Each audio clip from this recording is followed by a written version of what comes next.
धन्यवाद देते हैं। आप सभी का जो लोग पहली बार जुड़ रहे हैं हमारी साइफ की हिंदी सर्विस में आपका स्वागत है।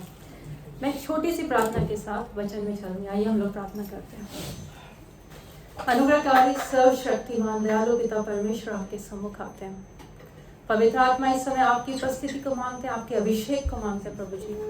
प्रभु जी मुझ में कोई खूबी नहीं है। प्रभु जी मुझ में कोई खूबी नहीं है। प्रभु जी आपकी सामर्थ को मांगते हैं। आप मेरे थ्रू प्रभु जी, हमारे थ्रू प्रभु जी, हर एक भाई बहन से मुझसे प्रभु जी आप बातचीत करें, आप सहायता करें प्रभु जी, आप संभालें हमारे जीवन में प्रभु जो इस समय पाप के जाल हैं। प्रभु यीशु मसीह आपके वचन की रोशनी में, आपके आत्मा के अभिषेक में वो टूटने पाए, वो हटने पाए। प्रभु जी हम साफ साफ देखने पाए, सहायता करें प्रभु जी, हर एक बंधन टूटने पाए। हम प्रभु जी आपके सम्मुख आते हैं, अपने आप को दीन करते हैं। प्रभु जी हम आपसे सुनना चाहते हैं, सहायता करें प्रभु जी। हम मांगते हैं अपनी इस प्रार्थना को अपने जीवित उद्धार करता प्रभु यीशु मसीह के नाम में, आमीन। हम लोग वचन में चलेंगे और ये वचन परमेश्वर ने मुझे कुछ महीने पहले मुझसे बातचीत करी कि ये वचन मैं कलीसिया के साथ शेयर करूं, और उसके बाद हमारी कंबाइन सर्विस हो रही थी। फिर आज मुझे मौका मिला है और परमेश्वर ने इस वचन में मेरे को और भरा है और मैं आपसे आज आपके साथ उसको बांटूंगी। आज का मेरा वचन है यहोशू की पुस्तक से। यहोशू की पुस्तक पुराने नियम में 6ठी पुस्तक है, और जो इसमें यहोशू जब मूसा की मृत्यु हो जाती है, जो आगे इजराइलियों का नेतृत्व करता है, तो वो यहोशू है। आगे जो परमेश्वर ने उसको उत्तराधिकारी करके यहोशू को खड़ा किया। ये 6ठी पुस्तक है पुराने नियम में। आप में से किसी को बाइबल चाहिए तो आप ले लीजिए। आज हम लोग वचन से काफी पढ़ेंगे। अभी नहीं बताया, अभी मैं थोड़ा सा इंट्रोडक्शन दे रही हूँ। हम लोग मेन बात करेंगे चैप्टर 7 से आज। यहोशू हमारी जो है उत्तराधिकारी, परमेश्वर ने उसको चुना था मूसा के बाद, और परमेश्वर ने कहा था कि तेरा मन कच्चा ना हो, तू कमर बांध, तू उठ खड़, मैं तेरे साथ हूँ। जैसे मैं मूसा के साथ था वैसे मैं तेरे साथ भी हूँ। पर अभी तक जो इजरायली लोग थे उन्होंने परमेश्वर को यहोशू की तरह कार्य करते हुए नहीं देखा था। कि मूसा से देखा, लाल समुद्र पार गए, वो लोग बोले कि अगर यहोवा परमेश्वर तेरे साथ है, जैसे वो मूसा के साथ रहता, हम लोग जैसा तू बोलेगा वैसा करेंगे, और हमारे बीच में अगर कोई बलवा करे जो आज्ञा ना माने तो उसको मार डाला जाए, ऐसा वो लोग भी बोले। परंतु तू दृढ़ रहे और हियाव बांधे, मीन्स हिम्मत रख। फिर आगे चल के जब वो ये होता है प्रॉमिस लैंड में जाने की जो जर्नी नहीं, जो प्रॉमिस लैंड में घुसने के लिए, जो कि परमेश्वर ने वाचा बांधी थी कि मैं तुमको ये देश दे दूंगा, ये शहर दे दूंगा, ये नगर दे दूंगा, तो उसमें जाने से पहले अब ये यहाँ पे शुरू होता है। तो उनको सबसे पहला ऑब्स्टेकल होता है यर्दन की नदी, उनको वो पार करना होता है। तो इसमें बाइबल में मैं इसमें बहुत छोटा छोटा इंट्रोडक्शन में जाऊंगी कि उसमें यर्दन को उसको कैसे परमेश्वर उसे पार करते हैं। जैसे लाल समुद्र 2 हिस्सों में बढ़ गया था, यर्दन का भी नदी, पानी का जो नदी, जैसे याजक लोग संदूक के साथ पानी में उतरे तो पानी एक जगह रुक गया, दूसरी जगह सूख गया, तो लोग सूखे में से पार करे। पर उससे पहले जो यहोशू होता है अपने 2 भेदिए भेजता है। कौन सा नगर होता है वो, जहाँ यरीहो की दीवार रहती, यरीहो का भेद लेके आओ, क्योंकि सबसे पहला नगर जो था, जो उन्हें प्रॉमिस लैंड में जाने के लिए चाहिए था, वो यरीहो का नगर था, जो उन्हें पार करना था। तो 2 भेदिए जाते हैं और वहां पर एक राहाब वेश्या के यहाँ रुकते हैं, और आगे की स्टोरी में बीच बीच में आपसे बातचीत करूंगी कि कैसे वो राहाब वेश्या उनको बचाती है, अपने राजा के अगेंस्ट भी जाती है। और ये बात होती है कि उन लोगों में कि कैसे परमेश्वर उनको लाल समुद्र पार किया, कैसे बाकी राजाओं को उन्होंने सत्यानाश किया। उन लोगों में एक भय समा गया था कि ये लोग आ रहे हैं, परमेश्वर इनके साथ है। तो वो लोग डरे हुए थे, ऑलरेडी डरे हुए थे। आधी जगह तो ऐसी ही मिल जाती जब लोग डरे हुए होते हैं। तो आगे चलते वो लोग क्या होता है कि यरीहो की नगर, कि आपने सबने ये कहानी जरूर सुनी होगी कि यरीहो की दीवार का पतन, संडे स्कूल में यहाँ सबने सुना है, सबने सुनी, सब लोग जानते हैं कि कैसे यरीहो की दीवार गिर गई थी। कि परमेश्वर ने बोला था कि क्या करना, हाँ उसके चक्कर लगाना, 7 दिन तक लगाना, 6 दिन एक चक्कर लगाना, और जब नरसिंगा फूके 7वें दिन 7 चक्कर लगाना। परमेश्वर ने याजकों को कुछ करने को बोला, लोगों को कुछ करने को बोला, पर जब उन्होंने उस आज्ञा को माना, जैसे करते गए, तो वह दीवार गिर गई। जो यरीहो का नगर था, बोला जाता है बहुत ही वेल फोर्टिफाइड सिटी, बहुत ही मजबूत शहर बना थी। राहाब वेश्या का घर भी उस पर था। अगर आप इसकी हिस्ट्री में जाएंगे आप देख सकते हैं कि उसकी चौड़ाई लंबाई 6 फीट से भी ज्यादा थी। तो उस दीवार को तोड़ पाना ह्यूमन स्ट्रेंथ से पॉसिबल नहीं था। और यहोशू जो था उसके साथ जो लोग युद्ध में गए थे, कि 40 साल वो उसी जंगल में भटक रहे थे। तो जो जनरेशन निकल के आई थी मिस्र देश से, वो सारी खत्म हो गई थी। जो नई पीढ़ी थी, जो नए लोग जन्मे थे, वो थे और 2 लोग थे, यहोशू और कालेब। सो वो लोग एक नई पीढ़ी थी, वो लोग नहीं जानते थे हथियार कैसे चलाते हैं, एकदम नई पीढ़ी, अनएक्सपीरियंस, और उनको एक बहुत बड़ा सा नगर उनको लेना था। पर हम यहाँ पे परमेश्वर की सामर्थ को देखते हैं कि उन्होंने उनको हाथ भी ना उठाना पड़ा, कि पूरा जो नगर था परमेश्वर ने उनको दे दिया था। तो पर यहोशू ने जब उनको बोला था कि जब नरसिंगा फूके तो तुम जोर से जय जयकार करना और शहर पना तुम्हारे सामने गिर जाएगी और तुम आगे जाके उस नगर को ले लें। तो उसने एक चीज उनको एक आज्ञा दी थी, एक निर्देश दिया था, जो उनको यहोशू की पुस्तक उसका 6ठा अध्याय उसकी 7वीं से लेके 19वीं वर्ष तक मिलता है। उसने ये बोला था यहोशू ने अपने लोगों से कि पहले मैं 16 से पढ़ दे रही हूँ। तब 7वीं बार जब याजक नरसिंगे फूकते थे, तब यहोशू ने लोगों से कहा, जय जयकार करो, क्योंकि यहोवा ने यह नगर तुम्हें दे दिया है, और नगर और जो कुछ उसमें है यहोवा के लिए अर्पण की वस्तु ठहरेगी। केवल राहाब वेश्या और जितने उसके घर में हो वे जीवित छोड़े जाएंगे, क्योंकि उसने हमारे भेजे हुए दूतों को छिपा रखा था। और तुम अर्पण की हुई वस्तुओं से सावधानी से अपने आप को अलग रखो, ऐसा ना हो कि अर्पण की वस्तु ठहरा कर बाद में उसी अर्पण की वस्तु में से कुछ ले लो और इस प्रकार इजरायली छावनी को भ्रष्ट करके उसे कष्ट में डाल दो। सब चांदी, सोना और जो पात्र पीतल और लोहे के वे यहोवा के लिए पवित्र हैं, उसी के भंडार में रखे जाएंगे। तो एक इंस्ट्रक्शन मिली थी इनको कि उस नगर को तुमको सत्यानाश कर, उसमें से कुछ नहीं लेना तुमको, वो यहोवा के लिए अर्पण की वस्तु ठहरेगी। उसमें से अगर तुम ले लोगे तो पूरी क्या लिखा है, पूरी इजरायली छावनी को भ्रष्ट करके उसे कष्ट में डालो। सिर्फ एक इंसान के लिए बात नहीं, पूरी इजरायली छावनी के लिए। और उसमें बोला था कि जो चांदी, सोने, लोहे और पीतल के पात्र है वो यहोवा के लिए पवित्र है, उसी के भंडार में रखे जाए। सो परमेश्वर ने एक बहुत ही क्लियर इंस्ट्रक्शन उन लोगों को दी कि उन्हें उसमें से कुछ नहीं लेना है, पर जो सोने, चांदी और पीतल और लोहे के पात्र परमेश्वर यहोवा के लिए पवित्र ठहरेंगे। तो सब लोगों ने ये बात मानी, एक को छोड़ के। तो आज उसके बारे में हम लोग बात करें जिसने ये बात नहीं मानी। उसका नाम था आकान, और वो हमें मिलता है 7th चैप्टर में, 7वें अध्याय में। अगर हम इसको देखेंगे आकान का पाठ, जो आज मेरा शीर्षक है वो भी है कि हम लोग आकान के जीवन से क्या चीजें हम लोग सीख सकते हैं, कौन से लेसन हम उसके जीवन से सीख सकते हैं। बाइबल में बहुत बार आप पढ़ेंगे तो बहुत बार लोगों की अच्छाई पे ज्यादा जोर नहीं दिया जाता है, वो कहाँ फेल हो गए अपने जीवन में। राजाओं को हम लोग देखें कहाँ गिर गए, क्या मिस वो रहती है, ताकि हम उससे क्या करें, सीखें, वो गलतियां हम लोग ना करें। और बाइबल बताती है हमें कि अगर हम रोमियो की पुस्तक उसका 15वां अध्याय 4वीं वर्ष पढ़े कि जितनी बातें पहले से लिखी गई, ये पौलुस कहता है वो हमारी इस शिक्षा के लिए लिखी गई है कि हम धीरज और पवित्र शास्त्र के प्रोत्साहन के द्वारा आशा रखें, हमारे सीखने के लिए हम उससे आशा पाए, होप पाए, और वो हमारी शिक्षा के लिए लिखी गई कि हम लोग सीखे। तो हमें आकान के जीवन से बहुत कुछ सीखेंगे आज हम लोग। तो जो यरीहो की दीवार थी, यरीहो का जो नगर था, उन्होंने वो नगर ले लिया, परमेश्वर उनको विजय दिलाई, उनको एक हाथ भी ना उठाना पड़ा। और वो उसके बाद उन्हें अगले नगर में जाना था, वो था एक नगर। वो उस नगर के मुकाबले बहुत छोटा नगर था। तो मैं आपको स्टोरी बता दे रही हूँ नॉर्मल सिंपल लैंग्वेज में कि यहोशू फिर से वही चीज करता है, वो फिर से भेदिए भेजता है कि जाओ नगर का हाल लेके आओ। तो वो जब भेदिए आते हैं तो वो पास लौट कर बोलते हैं कि उनको बोलते हैं कि सब लोग वहां ना जाए, कोई 2-3 हजार पुरुष जाकर एक को जीत सकते हैं, सब लोग वहां जाने का कष्ट ना ले, क्योंकि ये लोग थोड़े ही हैं। तो वो लोग, इसमें क्या दिख रहा है उनका, क्या वो ओवर कॉन्फिडेंट लग रहे हैं या उनका विश्वास दिख रहा है? तो हमें बोल सकते हैं उनका विश्वास भी दिख रहा है कि परमेश्वर ने कैसे उनको एक बड़े नगर, जहाँ उन्होंने उंगली तक नहीं उठाई, उसको जिता दिया। तो ये तो छोटा सा नगर है। तो उनको ये लग रहा, तो कह रहा सब लोग को जाने की जरूरत नहीं, कष्ट ही ना दे, 2-3 हजार लोग ही चले जाए। तो वो लोग जाते हैं, तो क्या होता है कि वो लोग वहां से उनके सामने से भाग आते हैं। देखिए वो लोग हार जाते हैं, 2-3 हजार लोग युद्ध में जाते हैं। और तब लोगों का क्या होता है, उसमें कुछ लोग मारे भी जाते हैं, लोगों का मन पिघल के क्या होता है, जल सा बन जाता है। अगर वो 3 हजार की जगह 30 हजार भी भेजते तो क्या बात बदल जाती? नहीं बदलती। क्योंकि क्या था, उस छावनी में पाप था। सो मैं आपके लिए अब मैं थोड़ा सा क्या करूंगी, मैं वर्सेस बाय वर्सेस जाऊंगी और मैं चैप्टर को पूरा पढ़ूंगी धीरे धीरे। मैं आपको स्टार्टिंग से पढ़ती हूँ।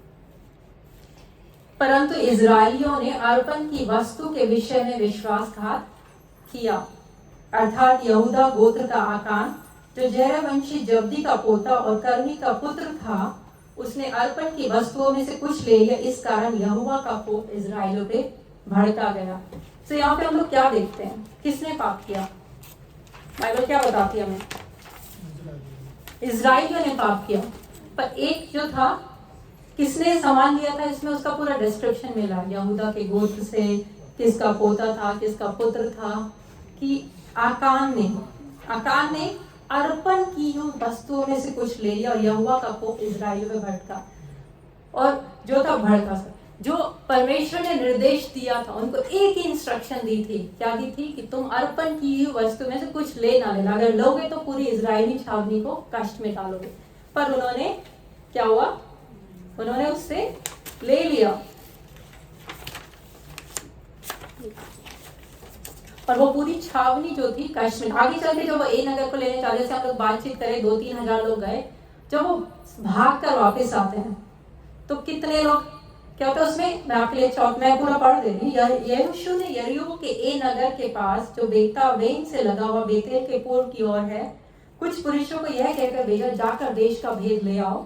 और उन पुरुषों ने जाकर ए का भेद लिया और उन्होंने यहोशू के पास लौट कर कहा, सब लोग वहां न जाए, कोई 2-3 हजार पुरुष जाकर ए को जीत सकते हैं। वे लोग वहां सब लोग जाने का कष्ट न ले, क्योंकि वे लोग थोड़े ही हैं। इसलिए कोई 3,000 पुरुष वहां गए, परंतु ए के रहने वालों के सामने से भाग आए। तब ए के रहने वालों ने उनमें से कोई 36 पुरुष मार डाले और अपने फाटक से शबारीम तक उनका पीछा करके उतराई में उनको मारते गए। तब लोगों का मन पिघलकर जल सा बन गया। यहाँ पे 3 चीजें थी कि 36 लोग मारे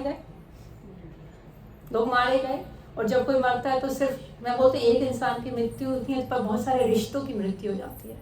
कोई अपना बेटा खो देता है, कोई अपना पति खो देता है, कोई अपना बाप खो देता है, बहुत भाई खो देता है, बहुत सारे रिश्ते जो होते हैं मर जाते हैं। तो 36 लोग मारे गए।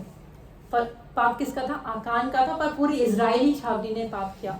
और इजरायली लोग जो थे वो क्या हुआ, अपने शत्रु के सामने से भाग खड़े। अभी तो परमेश्वर ने उनको बोला था मैं तुमको सब जगह जिताऊंगा, पर छावनी में क्या आ गया था? पाप आ गया था। तो बहुत बार हम बहुत चीजों के लिए क्या करते हैं, बहुत चीजों के लिए दुआ करते हैं, हमारी प्रार्थनाएं हमको उत्तर नहीं मिलता, उल्टा हो जाता है। तो हमें जांचने की जरूरत होती है क्या हमारी छावनी में पाप है। बहुत ज्यादा जरूरी है। कई बार हम पूरी कलीसिया को प्रॉब्लम में डाल सकते हैं। यहाँ पे यही हुआ, क्या परमेश्वर यहोशू के साथ नहीं थे? परमेश्वर और लोगों के साथ नहीं थे क्या? जो लोग मारे गए क्या परमेश्वर उनके साथ नहीं? उन्होंने तो सब कुछ माना, क्यों उनके साथ ऐसा हो गया? किसी और के पाप के कारण दूसरे लोग भी क्या है, मुसीबत में पड़ सकते हैं। लोगों का हृदय पिघल गया। परमेश्वर उनको लाए कि अब प्रॉमिस लैंड उनको मिलना था, वहां पे है वो लैंड मिलना था। उस लैंड में पहुंच के उन्हें भाग के आना पड़ा। लोगों का मन कच्चा हो गया कि अब क्या होगा हमारा। आगे हम लोग पढ़ेंगे 6 से लेके 9 तक। जब ये होता है तो यहोशू क्या करता है? तब यहोशू ने अपने वस्त्र फाड़े और वह इजरायली वृद्ध लोग यहोवा के संदूक के सामने मुंह के बल गिरकर पृथ्वी पर सांझ तक पड़े रहे और उन्होंने अपने सिर पर धूल डाली। ये चीज क्या दिखाता है जब लोग ऐसा करते हैं? हम लोग पुराना नियम में देखते हैं बहुत बार कि लोग अपने को दीन करते हैं। हाँ, पूरा दीन कर देते हैं कि मुझे कुछ भलो इससे नहीं। वो सिस्टर को निकलना, ब्रदर विकास, आप में से कोई एक पीछे जाके भी बैठ सकता है घुस के।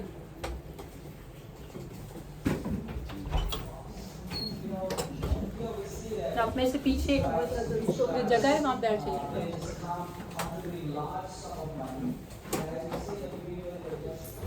सो उसमें हम लोग क्या देखते हैं कि लोग अपने को दीन करते हैं। हमें परमेश्वर के सामने जब जाना होता है तो अपने आप को दीन करके जाना होता है।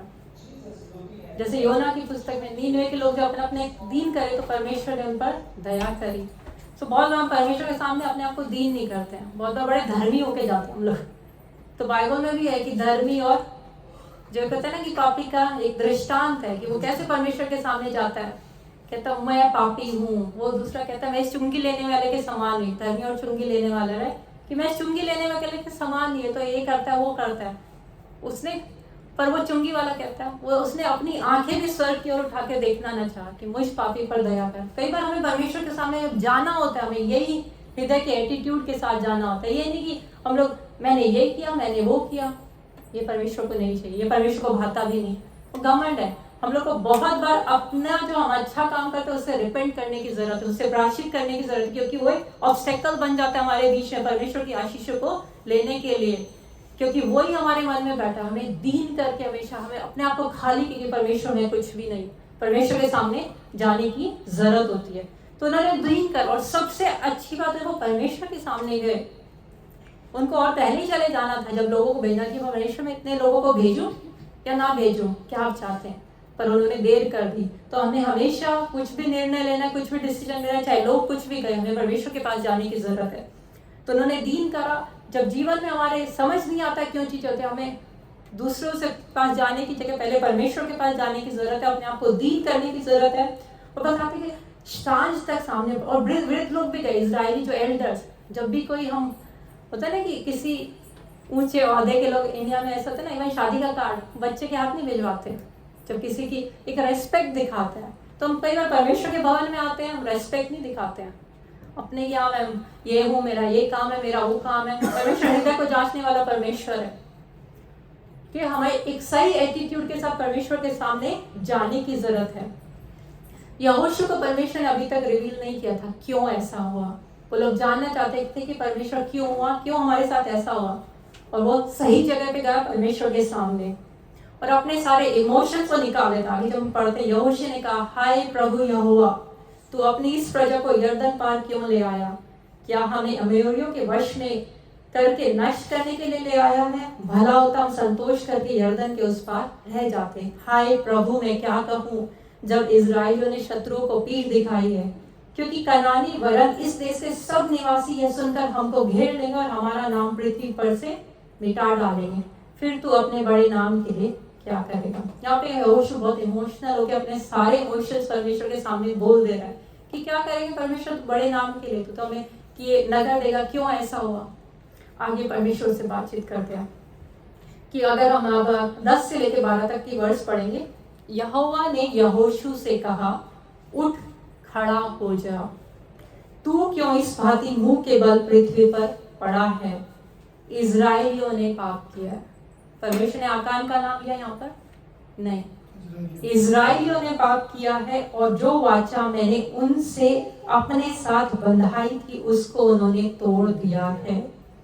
उन्होंने अर्पण की वस्तुओं में से ले लिया, वरन चोरी भी की, छल करके उसको अपने सामान में रख भी लिया। जो 11वीं वर्ष है, इसको बहुत गौर से देखें, गौर से पढ़े। क्या किया? किसने पाप किया है? इजराइलियों ने पाप किया है। और उन्होंने वाचा किसके साथ तोड़ी है? परमेश्वर के साथ। इससे भयंकर कुछ हो सकता है? परमेश्वर ने जो उनके वाचा उनके साथ, उन्होंने उसे तोड़ दिया और अर्पण की वस्तुओं में से कुछ ले लिया। परमेश्वर ने मना किया था अर्पण की वस्तु उनको जला देने नहीं लेना, वरन चोरी भी की और छल करके अपने सामान में रख लिया। यहाँ पे बहुत कुछ है, इस वर्ष में बहुत कुछ उन्होंने गलत किया। किससे चोरी की उन्होंने? परमेश्वर से। कोई हमारे अपने रिश्तेदार में, घर में कोई किसी का चोरी कर ले, कैसा लगता है? कैसा लगता है? बहुत केस दर्ज करा देगा। हम तो बोल रहे हैं केस दर्ज करा देगा, पर अंदर से इमोशन, मान लें कि माँ बाप के अगर बेटा चोरी कर ले, चलो केस नहीं करेंगे, हृदय टूट जाएगा उनका, राइट? कोई परमेश्वर के लिए तो हम उसके बेटे बेटियां हैं, उसने अपना पुत्र हमारे लिए दे दिया, हम चोरी करें तो उसको कैसा लगेगा? सो उन्होंने किससे चुराया? उन्होंने परमेश्वर से चुराया। हम इसमें और भी जाएंगे। मैं चाहती हूँ एक बार स्टोरी को आप थोड़ा सा समझ लें, और क्या कि आगे की जो वर्ड्स है उसको बहुत ध्यान से सुनें।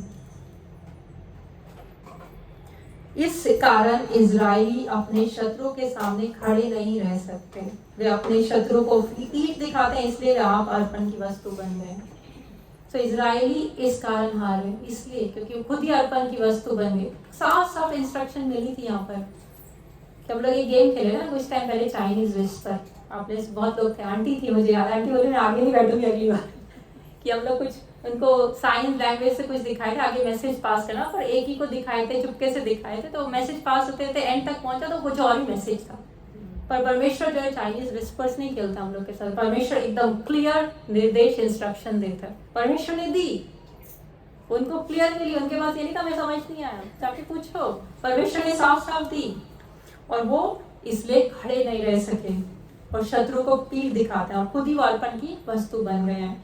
यदि तुम अपने मध्य में से अर्पण की वस्तु का सत्यानाश न कर डालोगे तो मैं आगे को तुम्हारे संग नहीं रहूंगा। जो परमेश्वर ने एक और चीज कि जब तक तुम अपने बीच से उसको क्लियर नहीं करोगे जो पाप तुम्हारी छावनी में, तब तक मैं क्या है तो मैं तुम्हारे संग नहीं रहूंगा। कौन चाहता है कि परमेश्वर उनके संग न रहे? मुझे नहीं लगता कोई ये चाहता है। अगर परमेश्वर हमारी ओर नहीं है तो कुछ नहीं हो सकता। परमेश्वर हमारी ओर है, चाहे पूरी दुनिया विरोध में, तो सब कुछ हो सकता है, फिर आपको कुछ नहीं चाहिए। बट अगर परमेश्वर आपकी ओर नहीं है, परमेश्वर आपके साथ नहीं है, तो कुछ नहीं हो सकता। आपको आप चुनना है कि आपको क्या चाहिए। वो अर्पण की वस्तु आपको चाहिए जो पाप में आप गिरे हो, या उससे बाहर निकल के आपको क्या परमेश्वर अपने साथ है। परमेश्वर ने साफ साफ बोल दिया यहाँ पे कि आगे को मैं तुम्हारे संग नहीं रहूंगा। उठ, प्रजा के लोगों को पवित्र कर और उनसे कह सवेरे तक अपने को पवित्र कर रखो, क्योंकि इजराइल का परमेश्वर यहोवा यह कहता है, हे इजराइल तेरे मध्य में अर्पण की वस्तु है। इसलिए जब तक तू अर्पण की वस्तु को अपने मध्य में से दूर ना करे, तब तक तू अपने शत्रु के सामने खड़ा न रह सकेगा। साफ साफ बार बार परमेश्वर एक ही चीज बोल रहे हैं कि जब तक तू अपने मध्य से, अपनी छावनी से उस पाप को दूर नहीं करे, तब तक तू अपने शत्रु के सामने खड़ा न रह सकेगा। इसलिए सवेरे को तुम गोत्र गोत्र के अनुसार समीप खड़े किए जाओगे, और जिस गोत्र को यहोवा पकड़े वह एक एक कुल करके पास आए, और जिस कुल को यहोवा पकड़े वह घराना घराना करके पास आए। फिर जिस घराने को यहोवा पकड़े वह एक एक पुरुष करके पास आए। तब जो पुरुष अर्पण की वस्तु रखे हुए पकड़ा जाएगा, वह और जो कुछ उसका हो सब आग में डालकर जला दिया जाए, क्योंकि उसने यहोवा की वाचा को तोड़ा है और इजराइल में अनुचित कर्म किया। तो यहाँ पे हमेशा इजराइल की बात हो रही है। अभी एक बंदे को पर परमेश्वर ने एक पूरा प्लान बता दिया, उसको यहोशू को क्या है अगले दिन सुबह। यहाँ पे टाइम दिया जा रहा है। परमेश्वर को मुझे यहाँ पे अनुग्रह दया नजर आती है। अभी तक जब इजरायली लोग छाने, जब इतना कुछ क्या आकान को पता नहीं हुआ, पता चल रहा होगा, उसके घर वालों को पता नहीं क्यों हो रहा है ये सब। परमेश्वर टाइम दे रहे हैं, उसको समय दे रहे हैं कि वो शायद आके प्रायश्चित कर ले। उसको एक समय दिया जा रहा है, गोत्र करके ये करके सब कुछ। अब सुबह होती है अगले दिन, सब यहोशू सवेरे उठ के इजराइल को गोत्र गोत्र करके समीप ले आया और यहूदा का गोत्र पकड़ा गया। अब इसको इमेजिन करके देखिए, 12 गोत्र हैं, 12 गोत्र गोत्र करके आए। सब गोत्र सोच रहे हैं कौन सा है। सबको जैसे बोला होगा यहूदा का निकला, यहूदा का गोत्र निकला। बाकी लोग मेरा गोत्र नहीं था। नहीं, सही में वो, क्योंकि उन परमेश्वर ने अभी तक रिवील नहीं है किसने किया, क्योंकि सबके चलते पूरी छावनी पाप में थी। उस गोत्र के चलते उसका गोत्र। तो आगे चलते थे, जयवंशी का कुल पकड़ा गया, जयवंशी के घराने में जब्दी पकड़ा गया। फिर उसके गोत्र यहूदा का गोत्र आकान, तो जयवंशी जब्दी का पोता कर्मी का पुत्र था, पकड़ा गया। अब वो पकड़ा गया, तब यहोशू ने आकान से कहने लगा, हे मेरे बेटे इजराइल के परमेश्वर यहोवा का आदर कर और उसके आगे अंगीकार कर, और जो कुछ तूने किया वह मुझको बता दे और मुझसे कुछ मत छिपा। अभी तक उसने प्रायश्चित नहीं किया, अभी तक उसने अपना पाप नहीं माना, वो पकड़ा गया। अभी भी यहोशू को उसको बोलना पड़ रहा है। यहोशू उसको क्या बोला, ये मेरे बेटे। यहोशू का एक लीडर के चलते उसका दिल क्या होगा, टूटा होगा बहुत ज्यादा। उसको प्रेम से बुलाया, हे मेरे बेटे इजराइल के परमेश्वर का आदर। उसको बोलना पड़ रहा है कि परमेश्वर का आदर कर और उसके आगे अंगीकार मान ले, जो तूने किया है, जो कुछ तूने किया मुझको बता, मुझसे कुछ मत छिपा। आकान ने यहोशू को उत्तर दिया, सचमुच मैंने इजराइल के परमेश्वर यहोवा के विरुद्ध पाप किया। यहाँ पे वो बोलता है, पर ये सच्चा प्रायश्चित नहीं है। जब इंतजार करते रहो या पकड़े जाओ तब बोले हाँ हो गई गलती। जब सब कुछ, जब तो वो नहीं है, वो तो बस पकड़ेगा, कोई ऑप्शन ही नहीं बचा आपको। प्रिय नहीं है। क्या पाप किया मैंने? सचमुच मैंने इजराइल के परमेश्वर यहोवा के विरुद्ध पाप किया, और इस प्रकार मैंने किया है कि जब मुझे लूट में शिनार देश का एक सुंदर ओढ़ना, 200 शेकेल चांदी, 50 शेकेल सोने की ईंट देख पड़ी, तब मैंने उनका लालच करके उन्हें रख लिया, और वे मेरे डेरे के भीतर भूमि में गड़े हैं, और सबके नीचे चांदी है। तो बताता उसने क्या लिया।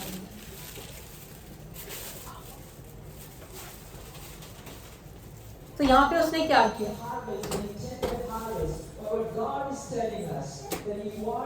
कि उसने एक ओढ़ना रख दिया। उससे पहले जब 40 साल तो बाइबल बताते हैं कि जूते भी नहीं घिसे थे, कपड़े भी पुराने नहीं हुए थे, कि परमेश्वर ने उनको प्रोवाइड नहीं किया।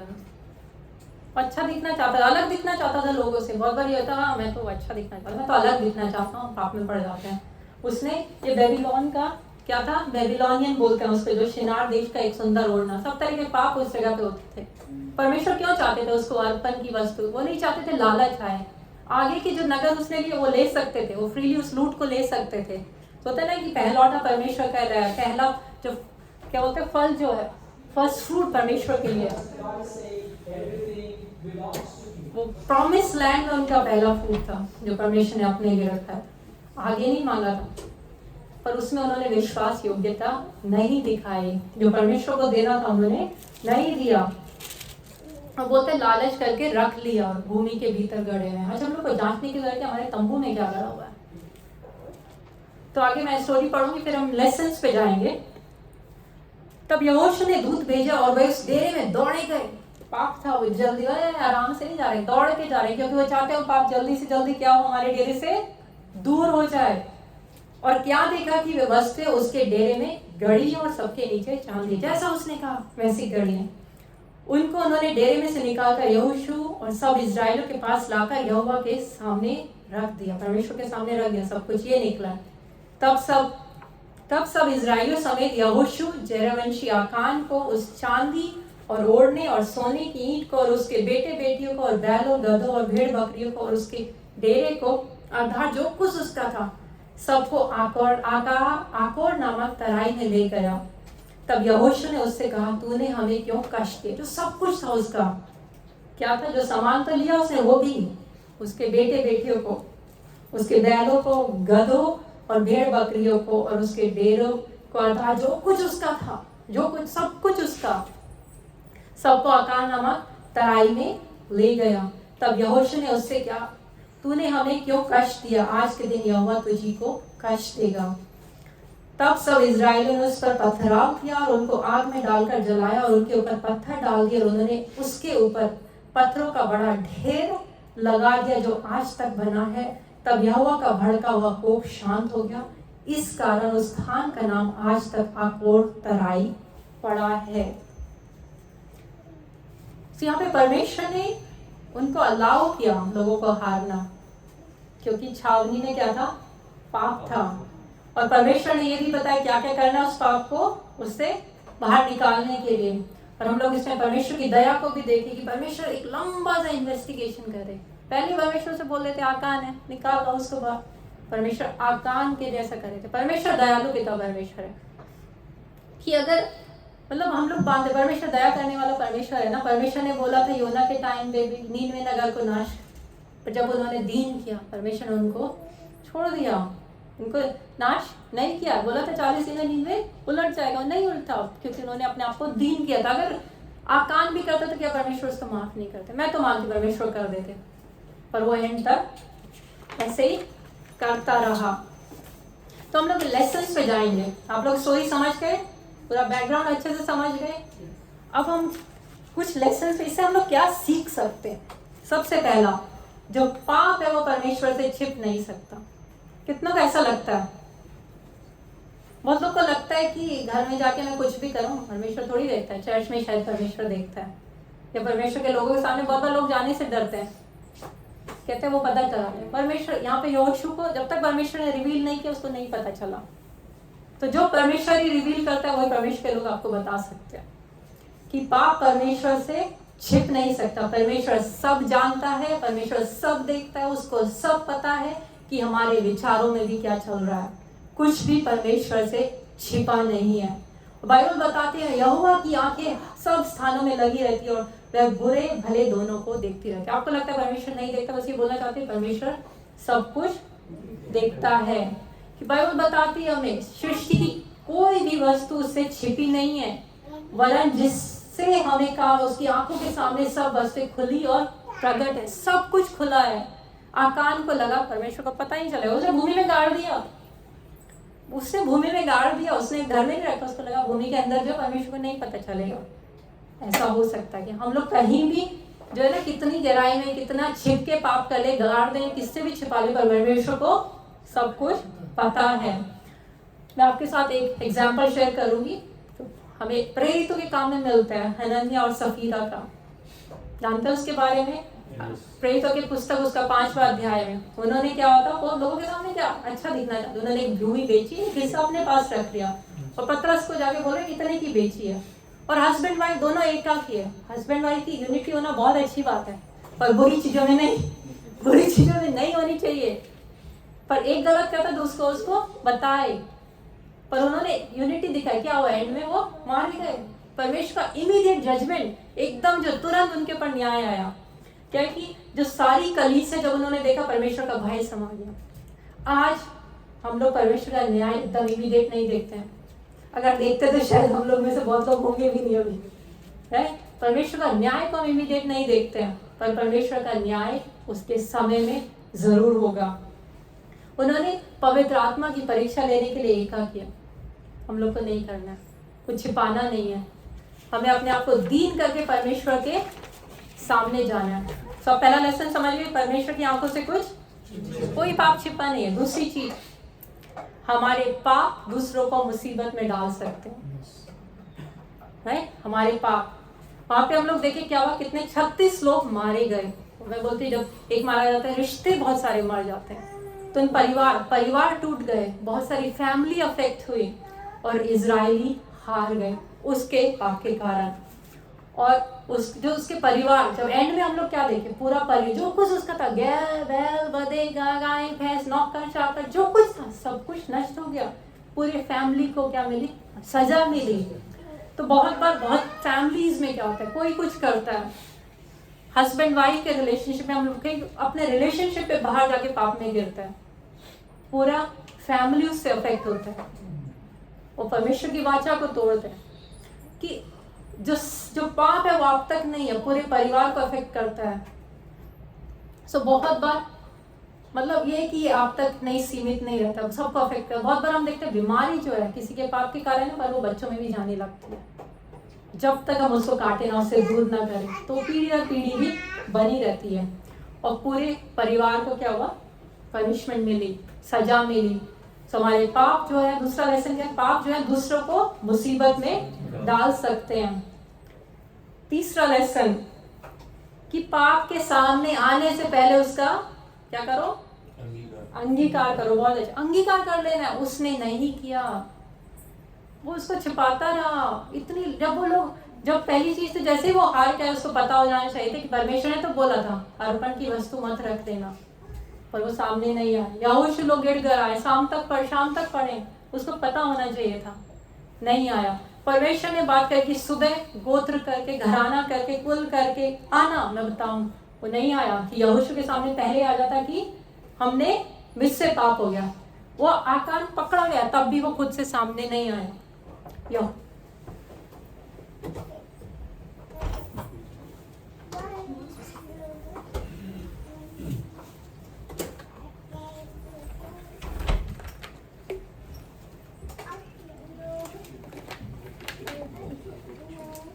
उसने अंगीकार कब किया? जब यहोशू ने उसको वो करा कि मेरे बेटे कुछ मत छिपा, परमेश्वर यहोवा का आदर कर, और तब वो जाके अंगीकार उसका बहुत। यहाँ इंग्लिश की बाइबल में जाएंगे तो वो यहोशू बोलता है आई बेग यू, मतलब इतना ज्यादा उसको रिक्वेस्ट कर रहा है कि बता तूने क्या किया है, परमेश्वर का आदर कर और कुछ मत छिपा। सो यहीं पे है कि उस बहुत देर हो गई थी। हम लोग को देर नहीं करनी है। और मैं इससे बहुत कुछ कि कि जब पकड़े जाने पे सॉरी बोल देना सच्चा प्रायश्चित नहीं है। बाइबल बताती कि जो अपने अपराध को छिपा रखता है उसका कार्य सफल नहीं होता, परंतु जो उसको मान लेता है उस पर और छोड़ भी देता है। यहाँ पे दो चीजें, जो उसको मान लेता और छोड़ भी देता उस पर दया की जाएगी। सिर्फ मानना काफी नहीं है, उससे फिर जाना है, उसको छोड़ देना। प्रायश्चित बोलते हैं कि 360 डिग्री टर्न, कि उसकी तरफ देखना भी नहीं है। तो जो उसे छोड़ देता उस पर दया की जाएगी। मैं आपके लिए कि जो परमेश्वर है वो दयालु परमेश्वर है। यशायाह की पुस्तक उसका 55 अध्याय से 6 और 7 वर्ष पढ़ दो। जब तक यहोवा मिल सकता है तब तक उसकी खोज में रहो, जब तक वह निकट है तब तक उसको पुकारो। दुष्ट अपनी चाल चलन और अनर्थकारी अपने सोच विचार छोड़कर यहोवा ही की ओर फिरे, वह उस पर दया करेगा। वह हमारे परमेश्वर की ओर फिरे और पूरी रीति से उसको क्षमा करेगा। यहाँ पे एक चीज लिखी, जब स्टार्ट होता है, जब तक यहोवा मिल सकता है तब तक उसकी खोज में रहो, जब तक वह निकट है तब तक उसको पुकारो। एक समय आएगा, बहुत बार क्या होता है कि हमारे जीवन में पवित्र आत्मा बताती है ये गलत है तुम्हारे जीवन में, उसको ठीक करो, पर हम आवाज को दबाते रहते हैं। एक समय आएगा वो आवाज नहीं आएगी, फिर सीधा पनिशमेंट आएगी, न्याय आएगा, सीधा जजमेंट आएगी, क्योंकि हम आत्मा के द्वारा चलाए नहीं जाते। दंड की आज्ञा उन पर नहीं है जो आत्मा के द्वारा चलाए जाते हैं। न्याय सबको आएगा, पर जो आत्मा के द्वारा चलाए जाते हैं उन पर दंड की आज्ञा नहीं है। पर जब आत्मा की सुन नहीं रहे उन पर दंड होगा उनका। तो यहाँ पे क्या है कि उसको अपना चाल चलन छोड़कर क्या होना है, यहोवा की ओर फिरे और वह उस पर दया करेगा। तो वह हमारे परमेश्वर की ओर फिरे, पूरी रीति से उसे क्षमा करेगा। परमेश्वर क्षमा करेगा, दया करेगा, पर हमें उसकी ओर फिरना, उसे खोजना है।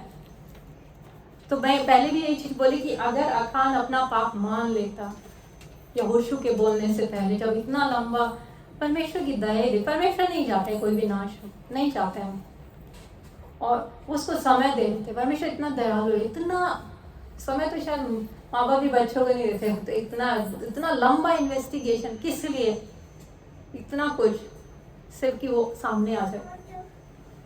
और उस हमें चुन लेना है कि हमें किसका पक्ष लेना है, कि हमें परमेश्वर का पक्ष लेना है, किसके लोगों की साइड लेनी है।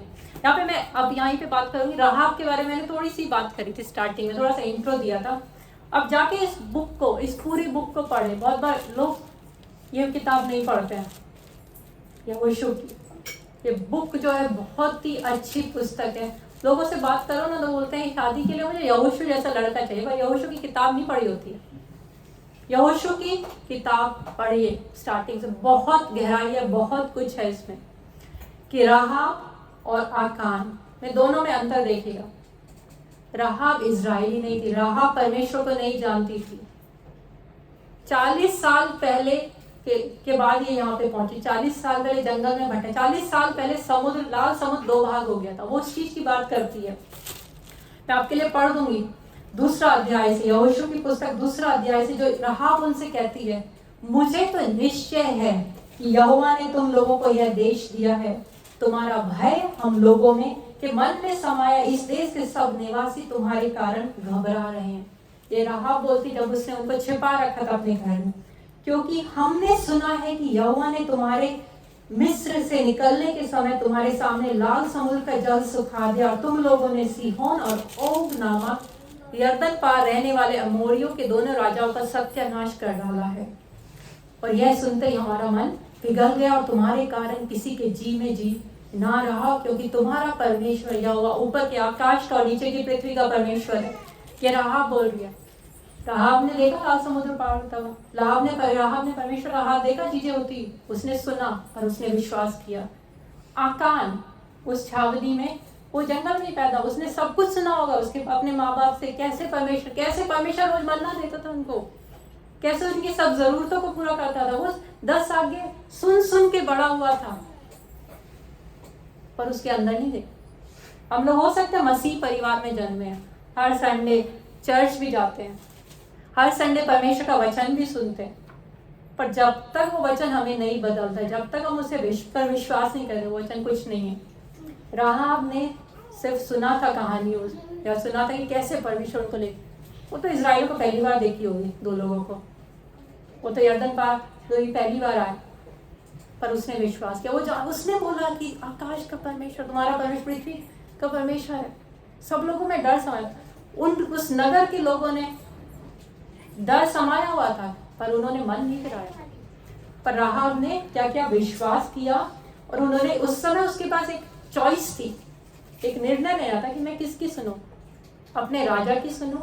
उसने तो अपनी जान को जोखिम में डाल, राजा को पता चलता तो क्या कहता, उसको मार देता, उसके पूरे घराने को, पर उसने राजा की नहीं सुनी।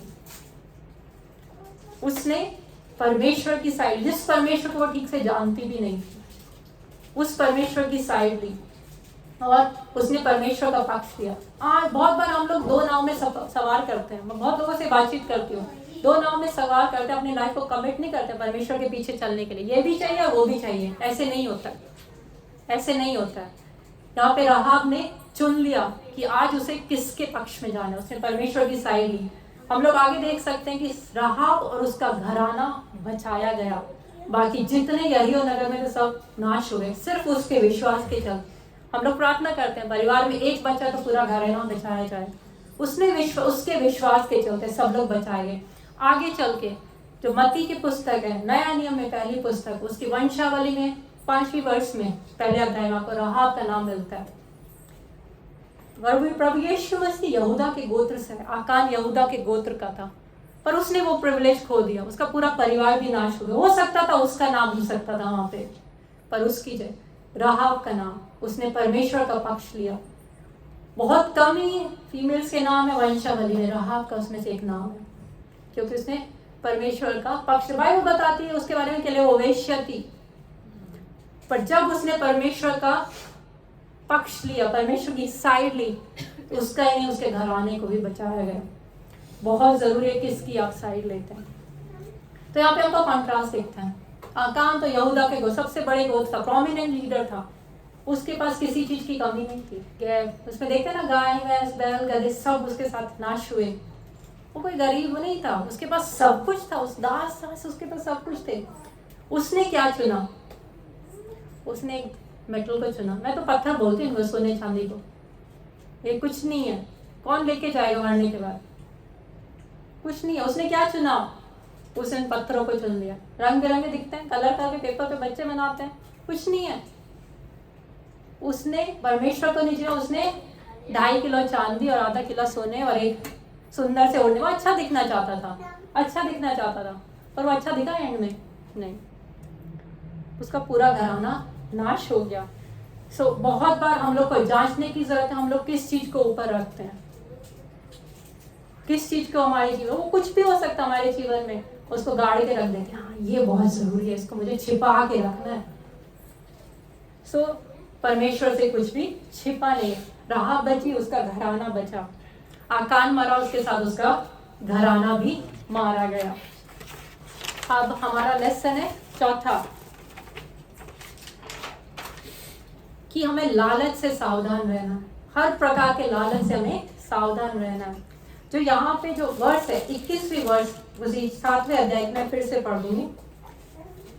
जब आकान अपने पाप का अंगीकार करता है तो वो क्या कहता है, जब मुझे लूट में शिनार देश का एक सुंदर ओढ़ना, 200 शेकल चांदी और 50 शेकल सोने की एक ईंट देख पड़ी, तब मैंने लालच करके उन्हें रख लिया और मेरे डेरे के भीतर गड़े और सबके नीचे चांदी है। तो उसने एक साफ बोला, उसने लालच करके रख लिया। लालच सब बुराइयों की जड़।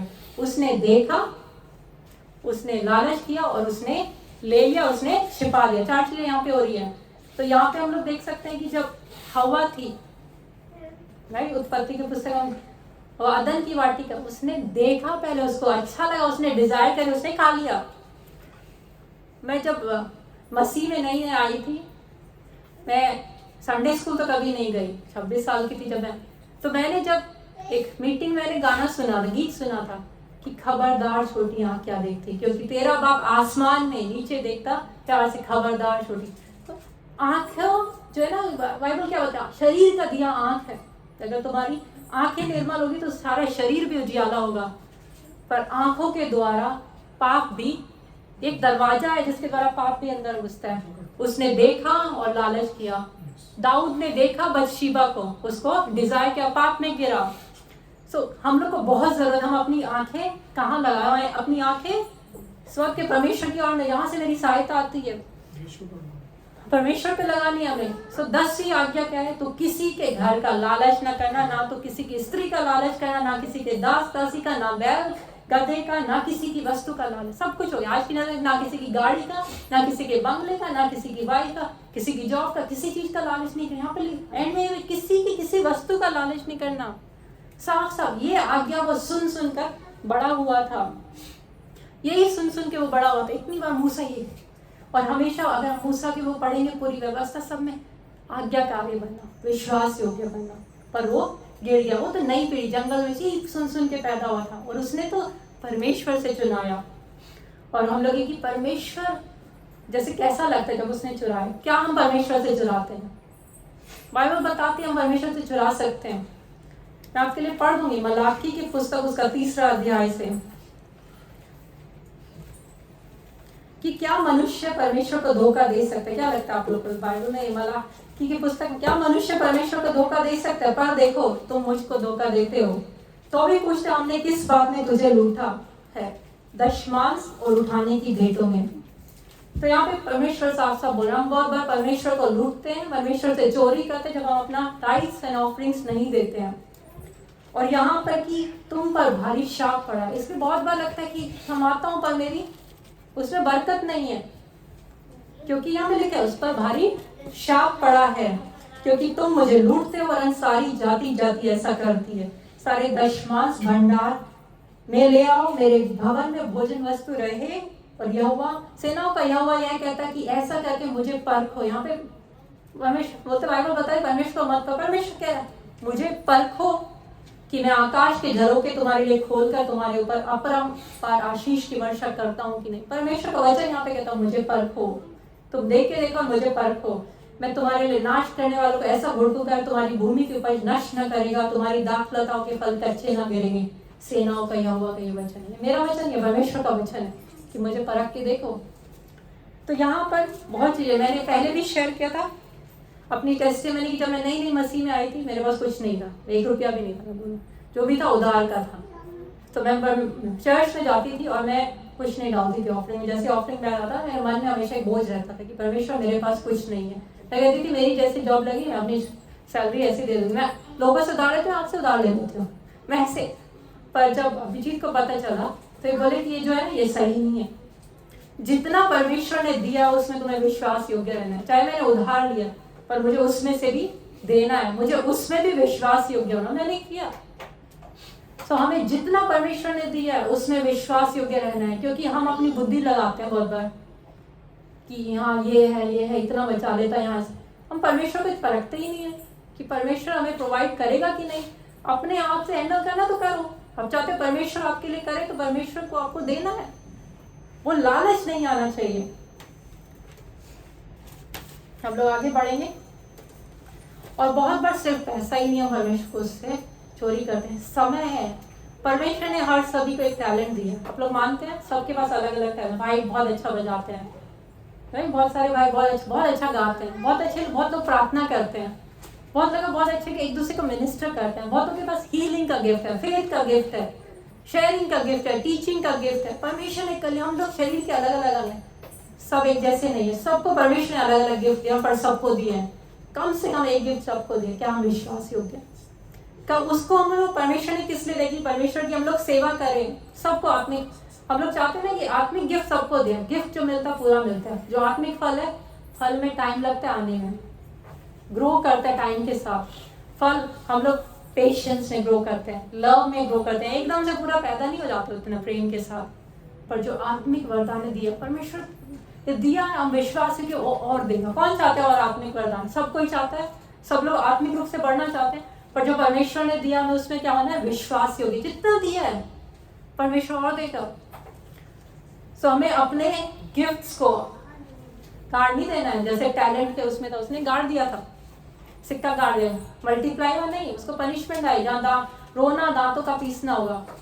तो यहाँ पे हम लोग उसे गाड़ नहीं रहे, पर इस्तेमाल करने अपने लिए नहीं, परमेश्वर की महिमा के लिए। सो हम लोग को इस समय ये जांचने की जरूरत है, एक छोटा सा टुकड़ा मेटल का, सोना चांदी परमेश्वर के सामने हमारे रिश्ते से बढ़ के नहीं है। वो लालच नहीं आना चाहिए। हमें जो मटीरियलिस्टिक चीजें है ना, उसको परमेश्वर के साथ जो सही रिश्ता उसके ऊपर रखना है। परमेश्वर चाहते हैं कि आशीषों को क्या करें, एंजॉय करें। परमेश्वर ने आशीष दी है, पर आशीष जो हमारे लाइफ में ऑब्स्टेकल नहीं बन जाना चाहिए, वो रोक नहीं देना चाहिए। बहुत लोगों के जीवन में परमेश्वर इतनी आशीष देते हैं मटीरियलिस्टिक, वो लोग चर्च आना भी छोड़ देते हैं, संगति करना भी छोड़ देते हैं। हम लोग इसमें बिजी हो गए, हम लोग ये हो गए। पहले जब कुछ नहीं था, सिस्टर हम लोग चर्च आना चाहते हैं, हमारे लिए दुआ करें। दुआ होती है, छुट्टी मिलती है, नहीं आते चर्च, हाँ ये बिजी हो गया, ये काम हो गया। परमेश्वर सब कुछ जानता है, परमेश्वर से कुछ नहीं छिपा है। क्या हम विश्वास हो गया, हमने मांगा, परमेश्वर ने दिया, आपने क्या किया? आपको जवाब देना उस चीज का। राहाब ने राइट रिलेशनशिप चुनी परमेश्वर के साथ, आकान ने नहीं चुनी। बाइबल बताती लालच जो है मूर्ति पूजा के समान है। हर कोई जानता है कि मूर्ति पूजा परमेश्वर घृणा करता है, कि हमें मूर्ति पूजा नहीं करनी, पर लालच जो है वो मूर्ति पूजा के समान है। और जो चीजें आपको परमेश्वर ने बढ़ने से रोकती है, वो रिश्ता भी हो सकता है, पैसे भी हो सकते हैं, आपका फोन भी हो सकता है, आपकी नौकरी, हॉबीज, कुछ भी हो सकता है। अगर रोकता है वो मूर्ति पूजा आपके जीवन में, आप उसकी पूजा करें। और परमेश्वर मूर्ति पूजा से घृणा करते हैं। जो आकान का जीवन है, वो लालच से क्या हो सकता है वो सिखाता है कि नहीं। हमें ये उसमें जानने की जरूरत है कि लालच का अंत कैसा होगा, आकान के जैसा ही होगा। आकान पे तो इमीडिएट जजमेंट आई, पर न्याय कई बार इमीडिएट नहीं आता है, पर अंत ऐसा ही होएगा। हम बाइबल बताते कि हमारा स्वभाव जो है लोभ रहित हो, कि जो तुम्हारे पास है उसी पर संतोष करो, क्योंकि उसने आप ही कहा मैं तुझे कभी ना छोड़ूंगा और कभी ना त्यागूंगा। हम लोग यही बोलते हैं, परमेश्वर कभी ना छोड़ेगा, कभी ना त्यागेगा। ये बहुत हम लोग कोट करते हैं, परमेश्वर आपके साथ है, कभी ना छोड़ेगा। पर उसमें क्या लिखा है? तुम्हारा स्वभाव लोभ रहित हो और जो तुम्हारे पास है उसी पर संतोष करो, कि उसने आप ही कहे वो तुम्हें कभी ना छोड़ेगा, कभी ना त्यागे। परमेश्वर ने बोला था मैं तुम्हारे साथ हूँ, पर जैसे अर्पण की वस्तु आई कि मैं तुम्हारे बीच न रहूंगा। बहुत सारे एग्जाम्पल है, पर मैं नहीं जाऊंगी, आप खुद से पढ़ सकते हैं। मूर्ख जो है ना, धनवान का दृष्टांत, उसने बोला उसके पास बहुत उपज हुई कि अपनी बखारियां तोड़कर बनी बना, पर परमेश्वर कहते हैं मूर्ख तेरा प्राण आज ही ले जाएगी तो क्या करेगा ये सब। उसने क्या, लालच आ गया ना, जमा करने, जमाखोरी। हमें चौकस रहने की जरूरत है, अपने आप को हर प्रकार के लोभ से बचाने की जरूरत है, क्योंकि किसी का जीवन उसकी संपत्ति की बहुतायत से ज्यादा नहीं होता। 5 बहुत जल्दी में जाऊंगी, आप लोग सब लेट नहीं हो रहा ना किसी को? ओके। अपने तंबू से पाप को दूर करो। आज हमें जांचने की, अगर ये वचन आपसे बातचीत करे, परमेश्वर ने जरूर आपके मन में डाला होगा कि क्या है जो आपको अपने जीवन से दूर करना है। अपने तंबू से पाप को दूर करो। अगर आप चाहते हैं कि परमेश्वर आपके जीवन में कार्य करे, नहीं तो हार और पराजय ही मिलेगी। परमेश्वर ने साफ से बोला कि मैं तुम्हारे, एक मिनट में सुख लेती हूँ, कि यदि तुम अपने मध्य से अर्पण की वस्तु का सत्यानाश न कर डालो तो मैं आगे से तुम्हारे संग नहीं हूं। ओके, साफ लिखा, अगर उसको दूर नहीं करोगे तो परमेश्वर आपके संग नहीं रहेगा।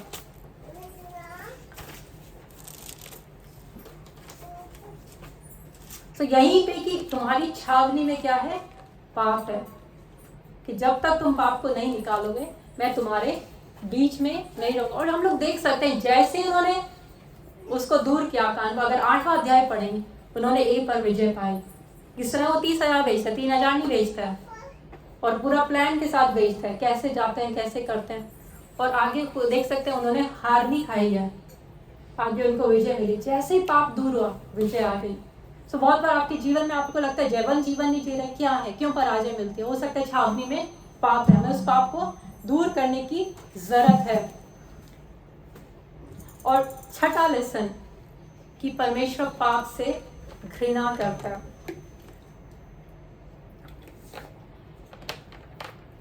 हमारे पाप से परमेश्वर ऐसी घृणा करता है जैसे आकान के समय में परमेश्वर ने उसके पाप से घृणा करी। क्या परमेश्वर बदलने वाला परमेश्वर है? वो आज कल हमेशा एक साथ परमेश्वर है। उस समय में ये बात कि एकदम उस समय न्याय नहीं आया, पर परमेश्वर अपने समय में न्याय करेगा। जो लोग इंडिया से बहुत देखते हैं कोर्ट केस चले रहते हैं, पीढ़ी खत्म हो जाती है, न्याय नहीं मिलता है, पर परमेश्वर के सामने न्याय होगा, उसके सामने सब चीज खुली है। तो कई बाइबल मतलब ये चीज कि दंड की आज्ञा फुर्ती से नहीं मिलती, इसलिए लोगों का मन पाप करने में लगा रहता है। बाइबल बताती है सबोपदेशक की पुस्तक में, बुरे काम की दंड की आज्ञा फुर्ती से नहीं दीजिए, इस कारण मनुष्य का मन बुरा काम करने में इच्छा से भरा रहता है। और हम सिंगापुर के बारे में बात करते हैं, बड़ा कि क्राइम रेट बहुत लो है, यहाँ दंड फुर्ती से मिलता है। ये प्रिवेंट करता है लोगों को पाप करने से भी। लोग पाप तो लोग करते हैं, पर जो है ना क्राइम, जो इसका लोग डरते हैं, एक डर है उनके अंदर, पर परमेश्वर का डर लोगों से खत्म होता है। परमेश्वर का भाई मानना बुद्धि का मूल है। हर कोई बुद्धि चाहता है कि आपको विश्वास है एक दिन न्याय होगा, चाहे पापी 100 बार पाप करे, अपने दिन बढ़ाए, तो भी मुझे निश्चय है कि जो परमेश्वर से डरते हैं, उनको अपने सम्मुख मानकर भय से चलते हैं, उनका भला ही होगा। परंतु दुष्ट का भला नहीं होने का, न उसकी जीवन रूपी छाया लंबी होने पाएगी, क्योंकि वह परमेश्वर की नहीं मानता। तो एक दिन न्याय होगा, दुष्ट का न्याय होगा, और दंड जो न्याय के दिन के लिए रखा हुआ है। सब लोग न्याय की सीट के सामने रहे, पर दंड जो आत्मा से चलाए जाते हैं उन पर नहीं, दंड की आज्ञा उन पर नहीं है, पर जो शरीर से चलाए जाते हैं। और सबसे बुरी बात है पर जीवते परमेश्वर के हाथ में पड़ा, मतलब जीवते परमेश्वर के हाथ में पड़ा। और एक और चीज पे बस मैं एंड में करना चाहूंगी जल्दी से, कि परमेश्वर पाप से घृणा करता है पर पापियों से प्रेम करता है। प्रभु यीशु मसीह धर्मियों के लिए नहीं आए थे, वो पापियों के लिए आए। देखिए, हमें अपने जीवन से पाप को दूर करना है, पापियों के लिए प्रार्थना करनी है, उनके साथ वचन शेयर करना है। देखिए, वो धर्मियों के लिए नहीं आए थे, वो पापियों के लिए आए थे। हम लोग जो यूहन्ना 3:16 में सब कुछ जानते हैं, परमेश्वर ने जगत से ऐसा प्रेम रखा कि उसने अपना इकलौता पुत्र दिया, ताकि इस पर विश्वास करने के बाद कोई नाश न हो, परंतु अनंत जीवन सबके लिए, कि सब कोई अनंत जीवन पाए, उस पर विश्वास करने की तरह। राहाब ने किया, परमेश्वर ने देखा, वो बचाए गए। और जब एक पापी मन फिराता है, मैं वो कहते हैं लोग क्रिसमस सेलिब्रेट करते हैं, वो कुछ नहीं, पर जब एक मन फिराता है तब प्रभु यीशु मसीह उसके हृदय में जाते हैं, स्वर्ग में आनंद होता है, वहां पे सेलिब्रेशन है, वो होता है क्रिसमस। ये नहीं होता है, वो क्रिसमस होता है जब किसी के हृदय में प्रभु यीशु मसीह जन्म लेता है, तब हमारा उद्धार करता जन्म है। उस समय स्वर्ग में आनंद होता है। उस समय में कलीसिया में हम लोग जो बैप्टिज्म सर्विस करते हैं, इतने आनंद से मनाते हैं, क्योंकि स्वर्ग में भी आनंद होता है। सो मैं बस जल्दी से मैं 6 लेसन्स आपके लिए बोली थी कि परमेश्वर से पाप परमेश्वर से छिप नहीं सकता है। हमारे पाप दूसरों को मुसीबत में डाल सकते हैं, और पाप का अंगीकार कर लो उसके सामने आने से पहले। और लालच से सावधान, सिंपल। अपने तंबू से पाप को दूर करो, और परमेश्वर पाप से घृणा करता है। आइए परमेश्वर के भय में चले, उसको भागने वाला जीवन जी। हम लोग सब चाहते हैं कि हमारा जीवन ऐसा हो कि उससे परमेश्वर को महिमा मिले। और जब हम मन फिराते हैं, स्वर्ग में भी आनंद होता है। और जब हमें परमेश्वर के सामने कैसे जाना है, मैंने बात करी थी, दीन होके जाना है। ऐसे नहीं कि मेरे जीवन में तो सबसे, मैंने कोई पाप नहीं, उसके तंबू में रहा, मेरे तंबू में कोई पाप नहीं। अगर हम उस एटीट्यूड के साथ जा रहे हैं तो कुछ नहीं होने वाला। पर कि हाँ प्रभु, मेरे तंबू में क्या पाप है, वो तंबू आपका हृदय हो सकता है, उसमें क्या है उसको जांचने की जरूरत है। उसमें कुछ भी हो सकता है। कई बार हम बहुत गॉसिप बहुत करते हैं लोग, है बातचीत। कई बार हम यूनिटी को ब्रेक करते हैं, और वो पूरी जो कलीसिया को तोड़ देती है। हमें अपने कैंप को, अपने हृदय को जांचने की जरूरत है। हमें जांचने की जरूरत है कि हमारा जीवन कैसा है। हमारा जीवन हाराने वाला जीवन जी रहे हैं, जिसमें हम हारते जा रहे हैं, या जीतने वाला जीवन जी रहे हैं। अगर हारने वाला, तो जांच के देखना है क्या तंबू में पाप है। यहाँ पे मैं बात करूं कि पाप के बाद कई बार हम लोग जानबूझ के अपने घरों में ऐसी चीजें ले आते हैं जिससे परमेश्वर घृणा करता है। मैं चीजों के बारे में, फिजिकल ऑब्जेक्ट्स के बारे में बात कर रही हूँ। कई बार हम ऐसी चीजें पहनते भी हैं जिससे परमेश्वर घृणा करता है। अगर कोई भी चीज आपके घर में ऐसी है, या आपको देख के उसे अशांति लगता है, उसको घर से हटा देना है। पानी छिड़क के परमेश्वर से प्रार्थना करो कि परमेश्वर मुझे दिखा मेरे घर में ऐसा क्या है जिससे आप घृणा करते हैं। हम लोग बहुत रेगुलरली अपने घर में होम क्लेंजिंग करते हैं। बच्चे स्कूल जाते हैं, उनको बहुत सारे बॉडी बैग्स मिलते हैं, और उस गिफ्ट बैग्स में ऐसी चीजें मिलती है जिससे परमेश्वर अलाउ नहीं करता हमारे घर, एक विश्वासी के घर में वो सब चीजें हों। बहुत जांचने की जरूरत है, कैसी किताबें आपके घर में है, क्या चीजें आपके घर में है, परमेश्वर को महिमा मिलती है? नहीं, उसको निकाल देना।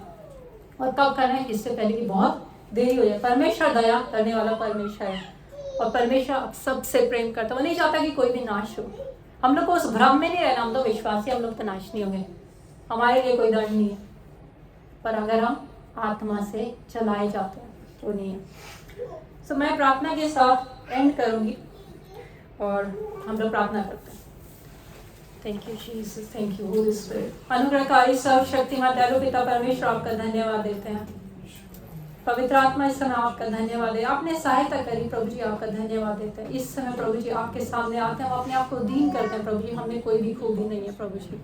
इस समय हमारे हृदय में, हमारे तंबू में प्रभु जी कोई भी ऐसी वस्तु है, कोई भी ऐसा पाप है प्रभु जी, हम उसे दूर करना चाहते हैं प्रभु जी। इस समय आपकी रोशनी उस एरिया में पड़ने पाए, ताकि हम देखने पाए हमारे जीवन में ऐसा क्या है जिसे आप चाहते हैं कि अपने जीवन हम लोग उसे दूर करें। प्रभु जी सहायता करें। इस समय मैं दुआ करती हूँ हर एक भाई और बहन के लिए प्रभु जी, ये वचन जो आज शेयर किया गया प्रभु जी आपकी ओर से, तो प्रभु जी ये वचन हमारे जीवन में घर करने पाए प्रभु जी। जब हम इस साल में, जनवरी के महीने प्रभु जब खत्म होते हैं प्रभु जी, पूरा साल आपकी पवित्रता में जिए प्रभु जी। जब आपके सामने तो पवित्र होकर आए प्रभु जी, हम अपने जीवन को पूरी रीति से आप पर कमिट करना चाहते हैं। हम दो नाव में सवार होकर नहीं चलना चाहते प्रभु जी।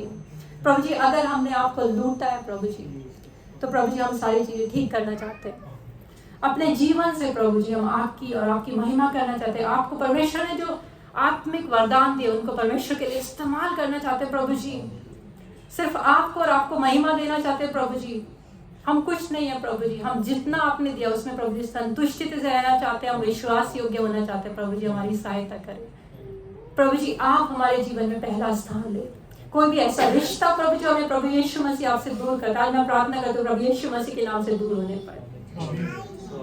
इस समय मैं दुआ करती हूँ कोई भी ऐसी चीज जो हमारे घरों में है जो प्रभु जी आपको महिमा नहीं देते प्रभु जी, आज जब हम सोते हैं हमें दर्शनों के द्वारा, हमें स्वप्नों के द्वारा प्रभु जी आप बताएं, हम उसे दूर करना चाहते हैं अपने जीवन से, अपने घर से, अपने घराने से प्रभु जी। हम नहीं चाहते प्रभु जी हमारे पाप के कारण हमारा पूरा घराना मुसीबत में पड़े। प्रभु जी सहायता करें, और प्रभु जी सहायता करें कि हम सही निर्णय लेने पाए आपके साथ प्रभु जी, सही रिश्ते में जुड़ने पाए प्रभु जी। हर एक रिश्ता, हर एक चीज, हर एक लालच जो प्रभु जी हमें आपसे दूर करें, प्रभु यीशु मसीह आपके नाम से उससे दूर होना चाहते प्रभु जी। इस समय हर एक भाई बहन की सहायता करें, और आपका अनुग्रह, आपका अभिषेक हमारे साथ प्रभु जी हमेशा बना रहे। सहायता करें प्रभु जी। मांगते हैं प्रभु जी अपनी इस प्रार्थना कर रहे हैं जीवित उद्धार करता प्रभु यीशु मसीह के नाम में, आमीन आमीन आमीन।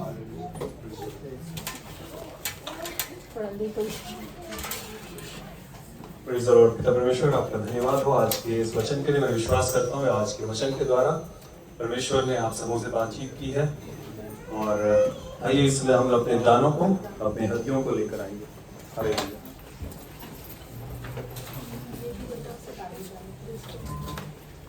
हालेलुया। Praise the Lord. इस समय सिस्टर क्रेसी आप ऑफरिंग बैग पास कर दीजिएगा।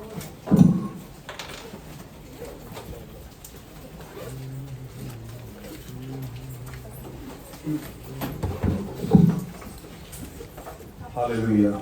Thank you Jesus. हम लोग समय का भी ध्यान रखेंगे। परमेश्वर का धन्यवाद हो। और जस्ट यहाँ पर डिटेल है आप लोगों के पास, आप लोग फोटो ले सकते हैं। अगर आप लोग कभी कैश लेकर नहीं आए हैं, पैसा लेकर नहीं आए हैं, घर जाकर आप लोग ट्रांसफर करना चाहते हैं, आप भूल गए पैसा लाना, फोन से ट्रांसफर करना चाहते हैं, तो आप लोग इन नंबर्स पे ट्रांसफर कर सकते हैं अपने टाइट्स एंड ऑफरिंग को। तो ये साइड चर्च का, जैसे आप लोग पे नाउ करते हैं फोन पे आप लोग ट्रांसफर करते हैं, तो जब चर्च के लिए आप पे करेंगे तो फोन की जगह यूईएन नंबर पे आप लोग ट्रांसफर कर सकते हैं। यूईएन नंबर वहां पर आएगा ऑप्शन, यूईएन नंबर लेंगे, ये टाइप करेंगे और आपको साइड चर्च का नाम दिख जाएगा। जब आपका नाम दिख जाएगा तो आप लोग जान लीजिएगा ये साइड चर्च का अकाउंट है, उसमें आप लोग डाल सकते हैं। ये एस है, 5 नहीं है, ये एस है और ये 0 है, ओ नहीं है। ठीक है, आप लोग फोटो भी भेजेंगे ग्रुप में। और ये हमारे नंबर है, आप लोग आप चाहें तो स्क्रीन का फोटो ले सकते हैं, कि जो लोग नए हैं जो हमसे जुड़ना चाहते हैं वो लोग। और हम लोग फिर नीचे हम लोग की चर्च सर्विस के ठीक बाद हम लोग डिनर की संगति करते हैं। आप लोग सब इनवाइटेड हैं। आप लोग के पास समय है तो बिल्कुल जुड़िए। खाना केवल हम लोग खाना नहीं खाते हैं, उसके साथ हम लोग एक दूसरे के साथ जुड़ते हैं। यीशु मसीह भी आप लोग बाइबल में पढ़ेंगे, वो जब करते थे तो एक दूसरे के साथ लोग खाना खाते थे। खाने के द्वारा भी हम लोग एक दूसरे के साथ संगति करते हैं। और परमेश्वर, आप अगर आज तक आपने नहीं किया, मैं इन्वाइट करूंगा, जरूर करें, आप लोग आशीष पाएंगे। आइए हम लोग अपनी जगह में खड़े हो जाएंगे और हम लोग अपनी सर्विस को एंड करेंगे। हालेलुया, धन्यवाद यीशु, धन्यवाद यीशु। अद्भुत युक्ति करने वाले परमेश्वर, तेरा धन्यवाद हो आज के दिन के लिए। हे प्रभु, आज के दिन तू इस भवन में मौजूद था, मौजूद है और मौजूद रहेगा। धन्यवाद देते हैं खुदा कि तू हमारे साथ है। तू दयावान परमेश्वर है, तू हमसे दया करता है, तू हम पे दया करता है और खुदा तू हमसे प्रेम करता है। हे प्रभु, आज का वचन हमारे हृदय पे, हमारे हृदय की पट्टियों में लिखने पाए खुदा। ऐसे लिखे खुदा कि उसे कोई रबर मिटा ना पाए और खुदा हम उस पर अमल करके चलने वाले होने पाए खुदा। यीशु मसीह के नाम से हमारे जीवनों में से कोई पाप हमें परमेश्वर से अलग ना करने पाए। हमारी छावनी में कोई भी पाप है खुदा, तो मैं दुआ करता हूँ हम उनसे बातचीत करें कि हम उनसे दूर हों खुदा, समय रहते दूर हैं खुदा। धन्यवाद देते हैं खुदा कि तू दयावंत परमेश्वर है, तू हमसे दया करता है खुदा। उसी दया की वजह से खुदा, उसी प्रेम की वजह से तूने हमारे लिए अपना लहू बहा दिया। धन्यवाद देते हैं खुदा कि तू पाप से घृणा करता है मगर पापियों से प्रेम करता है। और हम जैसे पापियों के लिए खुदा तूने अपना लहू बहा दिया और उस लहू बहाने के द्वारा हम शिफा पाते हैं। हमारे पापों से हमें छुटकारा मिलता है खुदा।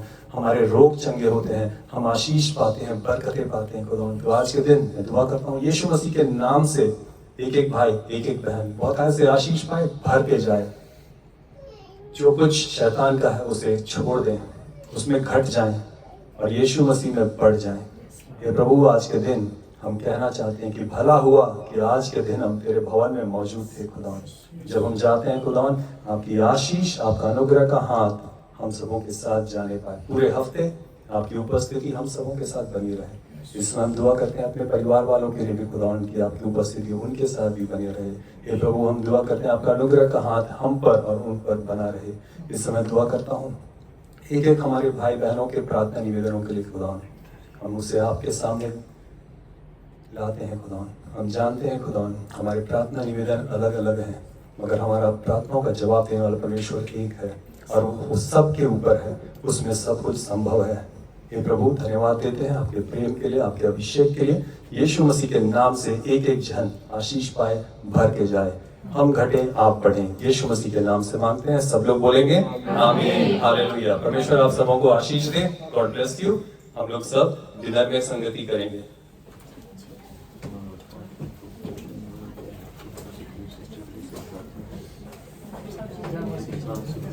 अच्छा, हम लोग एक जल्दी से प्रेयर करेंगे और भाई रवि हम लोगों को उसमें रीड भी करेंगे। हम लोग सब जानते हैं सिस्टर सुखबीर कौर के बारे में, जिनको स्टेज 4 कैंसर है और प्रार्थना की उनको जरूरत है। और इस जगह यीशु मसीह मौजूद है। हम लोग यहाँ दुआ करेंगे एक साथ और परमेश्वर काम करेंगे। हालेलुया। Thank you Jesus. सभी उनके विश्वास के लिए, को विश्वास में दृढ़ रहे, क्योंकि उनके घर में सारे उनके विश्वास को लेके पसंद नहीं करते। वो अकेले खुदा में विश्वास में खड़े हुए हैं और उनको बहुत सारी ताड़नाएं और बहुत सारी चीज़ें फेस कर रहे हैं, मगर फिर भी खुदा में खड़े हैं। तो उनके विश्वास को और दृढ़ता से खुदा उनको और ब्लेस करे, उनकी जड़ें और खुदा में गहरी हों। इस चीज़ के लिए प्रार्थना करेंगे। और उनको जो कैंसर है उस चीज़ के लिए प्रार्थना करेंगे, क्योंकि खुदा उनको शिफा दे। जैसे सिस्टर ने आज बताया कि अगर लाल समुंदर 2 भाग किया था तो यर्दन भी 2 भाग किया था। तो मेरी गवाही आप सब जानते हैं, अगर मुझे खुदा ने ठीक किया है कैंसर से तो उनको भी करेंगे। तो इस चीज़ के लिए प्रार्थना करेंगे सारे सब विश्वास के साथ, उनका नाम लेके प्रार्थना करेंगे। हालेलुया। स्वर्गीय पिता आसमानी बाप, खुदावन धन्यवाद करते परमेश्वर आज के सुंदर समय और अगुवाई के लिए। हम सब इकट्ठा होकर परमेश्वर तेरे नाम को पुकारते हैं, तेरे जलाली और पवित्र नाम को पुकारते हैं जो इस धरती और आकाश में दिया गया। परमेश्वर, वो जो बहन परमेश्वर सबके बीच में अकेली खड़ी मेरे खुदावन, तेरे नाम से विश्वास में खड़ी परमेश्वर, उसकी जड़ें और गहरी कर मेरे खुदावन। उसका विश्वास तेरे वचन तेरी प्रार्थनाओं से और गहरा होता जाए मेरे खुदावन। मैं आपसे दुआ करता हूँ, प्रार्थना करता हूँ परमेश्वर, तुम्हें पाक पवित्र आत्मा उसके साथ रहे। मेरे खुदावन हर एक वचन उसकी जिंदगी में परमेश्वर उस कैंसर उस बीमारी को निकालता जाए खुदावन यीशु मसीह के नाम से। परमेश्वर को आपका जो लहू कलवरी क्रूस पे से बहा, वो लहू परमेश्वर जो आपके कांटों के ताज में से बहा, वो परमेश्वर लहू जो आपके कीलों वाले हाथों से बहा, परमेश्वर वो लहू जो आपके पैरों से बहा, वो पसली से बहा, हर एक बूंद को खुदावंद यीशु मसीह के नाम से उनकी हीलिंग के लिए दे देते हैं। मेरे खुदावंद यीशु मसीह के नाम से उनको हीलिंग के लिए दे देते हैं। खुदावंद तेरे सब जन नाम ले रहे हैं, उस बहन का सुखवीर का मेरे खुदावंद, हीलिंग उसकी है मेरे खुदावंद यीशु मसीह के नाम से, शिफा उसकी है खुदावंद यीशु मसीह के नाम से, हर दिन की नई उम्मीद उसकी है खुदावंद यीशु मसीह के नाम से। वो प्रेम परमेश्वर जो तूने जगत से किया, नागर परमेश्वर उससे किया मेरे खुदावंद, वो प्रेम वो शिफा वो बरकत वो निजात उसकी है खुदावंद यीशु मसीह के नाम से। हर एक कमजोरी चली गई खुदावंद यीशु मसीह के नाम से, हर एक बीमारी चली गई खुदावंद यीशु मसीह के नाम से, हर एक खुदावंद यीशु मसीह के नाम से अंधकार की शक्ति चल गई खुदावंद यीशु मसीह के नाम से। ओ मेरे पिता मेरे परमेश्वर, हर एक बीमारी का बिस्तर पलट गया खुदावंद यीशु मसीह के नाम से। और शिफा मेरे खुदावंद वो स्वर्ग के सिंहासन से आई और उसके लिए बरकत का बाइस बनी मेरे खुदावंद यीशु मसीह के नाम से। परमेश्वर तेरे नाम में कुछ भी अचानक कुछ भी सरप्राइज नहीं होता मेरे खुदावंद। हमारा मिलना यहाँ प्रार्थना करना सब तेरी योजनाएं हैं। आज की प्रार्थना है परमेश्वर वो सुगंधित धूप की तरह तेरे सामने चढ़ाई गई और उसका आजर परमेश्वर हम सुखवीर सिस्टर के लिए मांगते हैं मेरे खुदावंद। अनुग्रह कर परमेश्वर, दया कर उसके ऊपर, वो परमेश्वर उसको अपनी टांगों पर खड़ा कर परमेश्वर। तू मेरे खुदावंद मुर्दों को जिंदा करने वाला खुदा है मेरे प्रभु, तू लंगड़ों को चलाने वाला खुदा है। ये मिट्टी का शरीर तेरे हाथों से बनाया गया और परमेश्वर तूने उसमें सांसें फूकी। जब परमेश्वर मुर्दे जिंदा होते कब्र से निकल के, तो परमेश्वर उसकी सांसें हमारे लिए नई उम्मीद है। परमेश्वर तुझ में विश्वास है और मेरे खुदावंद खुदा, तू जो परमेश्वर हर एक काम को 2 से 3 बार कितनी बार कर सकता है। तूने 5000 को खिलाया, 7000 को भी खिलाया, तूने मुझे ठीक किया, उसको भी ठीक कर परमेश्वर। उसके नाम की गवाही हो उसके घर में, उसके परिवार में, इस सिंगापुर में परमेश्वर वो खड़े होकर तेरे नाम की जलाल दे सके, और मेरे खुदावंद तेरे नाम की गवाही दे सके, परमेश्वर तेरे नाम की सेवा कर सके और तेरे नाम की गवाह हो सके मेरे प्रभु। हमारा विश्वास है परमेश्वर तूने उसकी आवाज सुनी, हमारा विश्वास है यहाँ हर एक जन की आवाज को सुना। परमेश्वर आज की प्रार्थना तेरे स्वर्ग में कबूल हुई। हम विश्वास करते हैं मेरे खुदावंद, तू किसी का कर्जदार नहीं मेरे परमेश्वर। जिन जिन भाई बहन ने तेरे लिए मुंह खोला, उस बहन के लिए मुंह खोला, उनके जीवन में भी आशीष दे मेरे खुदावंद। जिस भाई बहन ने उसके लिए मुंह खोला, उसकी मनोकामनाएं और मनोरथ पूरे कर मेरे प्रभु। मेरे खुदावंद जिन जिन ने उस बहन के लिए मुंह खोला, परमेश्वर उनके मुंहों को भर मेरे खुदावंद, उनकी दुआओं को सुन मेरे खुदावंद। आज की संगति परमेश्वर, आज का अज़र मेरे खुदावंद उस बहन की शिफा के लिए मांग लेते हैं मेरे खुदावंद, तेरी शिफा के लिए मांग लेते हैं। उसमें विश्वास को पैदा कर कि तेरे कोड़े खाने से वो पहले से ही चंगी हो गई है, तेरे लहू से वो शिफा पा चुकी है, तेरे क्रूस पे चलने से निजात पा चुकी है और उसके बपतिस्मे से परमेश्वर रूह पाक उसके पास है, तू खुद उसके पास है और तू उसके साथ है मेरे प्रभु। उस विश्वास को शिफा को तेरे नाम से मांगते और मांगते बेटे खुदावंद यीशु मसीह के पाक पवित्र जलाली और मीठे नाम में सब बोलेंगे आमीन। Thank you Jesus. पिता परमेश्वर आपके हाथ में सब कुछ सौंपते हैं। धन्यवाद खुदावन आज की संगति के लिए, धन्यवाद खुदावन आपके अभिषेक के लिए। हम जानते हैं खुदावन कि आपने हमारी प्रार्थनाओं को सुना है और हाँ और आमीन में जवाब देंगे। हर एक आशीषों के लिए जो आ रही हैं उसके लिए हम आपको धन्यवाद देते हैं। आइए हम लोग ताली बजा कर एक बार परमेश्वर आप सबों को आशीष दें। हम लोग इस समय डिनर की संगति करेंगे। जल्दी से हम लोग एक जहां भी खड़े हो जाए, मैं एक बार बस फोटो लूंगा मेमोरी के लिए। परमेश्वर इस जगह पर मौजूद है। आगे वाले लोग बैठ जाएं ताकि पीछे लोग वालों को हम देख पाए।